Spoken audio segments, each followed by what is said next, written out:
لمن يعانون من الشخير أثناء النوم إليكم طرق مفيدة للتخلص من الشخير.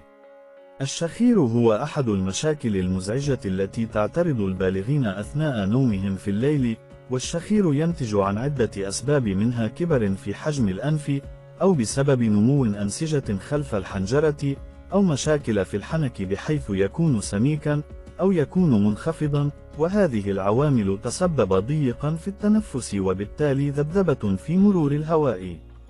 طرق التخلص من الشخير: 1. من الأفضل النوم على الجانب الأيمن كما أوصانا الرسول عليه الصلاة والسلام، ففي هذه الطريقة الجسم يرتاح بشكل أكبر، ويجب تجنب النوم على الظهر لأن هذه الطريقة في النوم ترد الأنف إلى الخلف، وبالتالي تضيق مجرى الهواء. 2.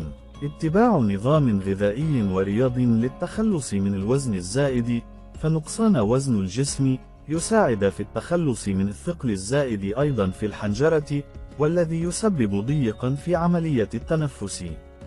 3. استخدام الأشرطة الأنفية لتوسع المجاري التنفسية الموجودة في الأنف، فهذه الأشرطة مفيدة بشكل كبير في حل مشكلة الشخير الناجمة من الأنف، ومن الممكن الحصول على هذه الأشرطة من الصيدلية. 4. التخلص من احتقان الأنف، وذلك من خلال عمل حمام ساخن قبل النوم، أو تنظيف المجاري الأنفية باستخدام محلول ملحين، فالاحتقان يؤدي إلى تسريب الهواء إلى داخل الجسم. 5. الحرص على أن تكون الغرفة نظيفة وخالية من الغبار أو من أي شيء قد يسبب التحسس للأنف، لأن التحسس يساهم في زيادة احتقان الأنف وخاصة في الليل. 6. إجراء عملية جراحية لتعديل الحاجز الأنفي، لأنه خلل الحاجز الأنفي يسبب الشخير. 7. تجنب الأدوية المنومة لأنها تسبب ارتخاء في عضلات الحنجرة بشكل كبير، وهذا الارتخاء يشكل معيقا أمام حركة الهواء بشكل مناسب وطبيعي، وبالتالي يتشكل الشخير. 8. تجويد القرآن الكريم أثناء القراءة يساعد على تقوية والتحكم في عضلة كل من الجزء العلوي من الحنجرة، وأيضا في عضلة الفك. 9.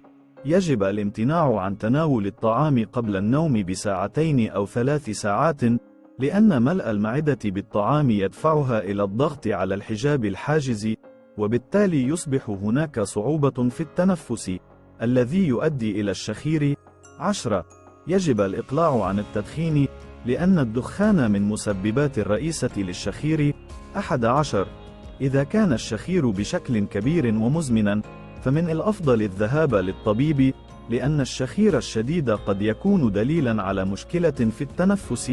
12.